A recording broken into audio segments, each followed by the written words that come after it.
Peter Pan, Chapter 15, Adventure at the Lagoon.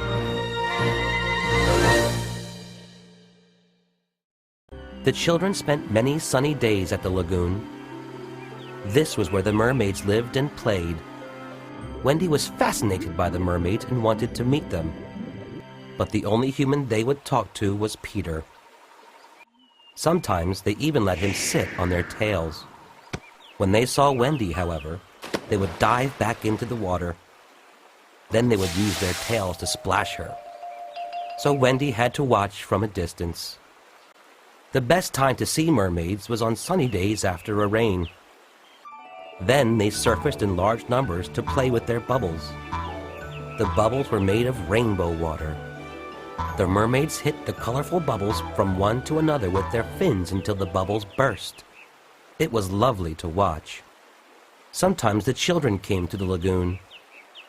They would sit on Marooner's Rock to have a picnic lunch. First, they would eat, and then Wendy would insist they rest for half an hour before swimming. Obediently, they would lie down on the rock in the sunlight. Watching over the children, Wendy would gaze at them with great pride.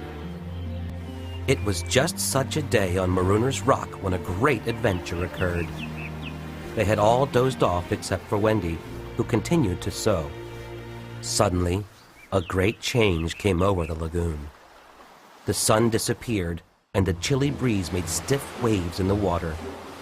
The surface of the rock became cold. Something frightening was coming. When Wendy saw the dark gloom rising, she should have awakened the boys.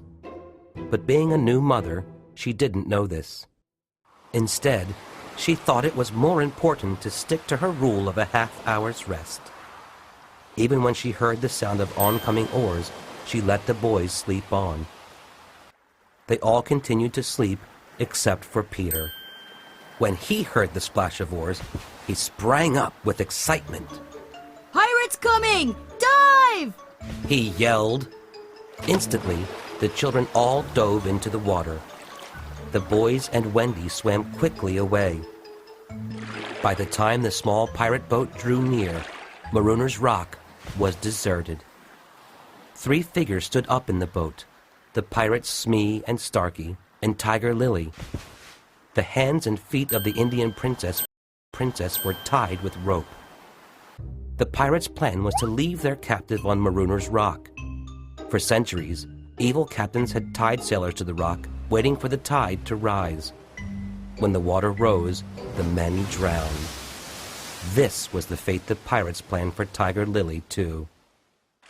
Traveling in what was now almost darkness, the pirates crashed into the rock. "Lift the girl onto the rock," Smee yelled. The proud Indian maiden did not resist, but continued to hold her head high. Nearby, 2 heads bobbed up and down in the water. It was Peter and Wendy. Wendy wept at the sight of poor Tiger Lily. Peter was angered by the unfairness of 2 against 1. Even though Tiger Lily had been an enemy of the boys, he now wanted to save her.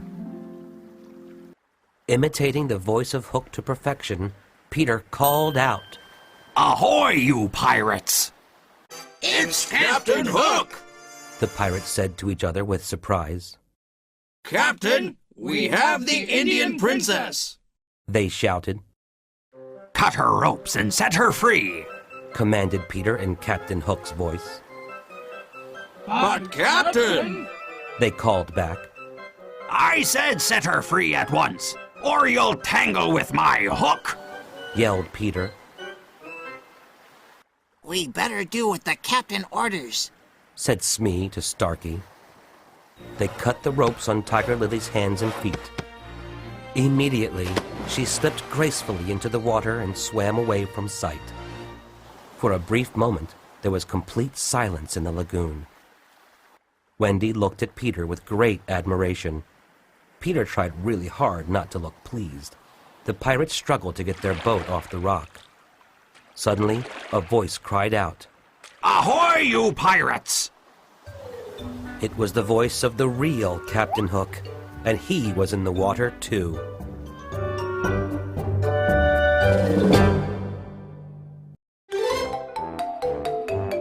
Little Fox.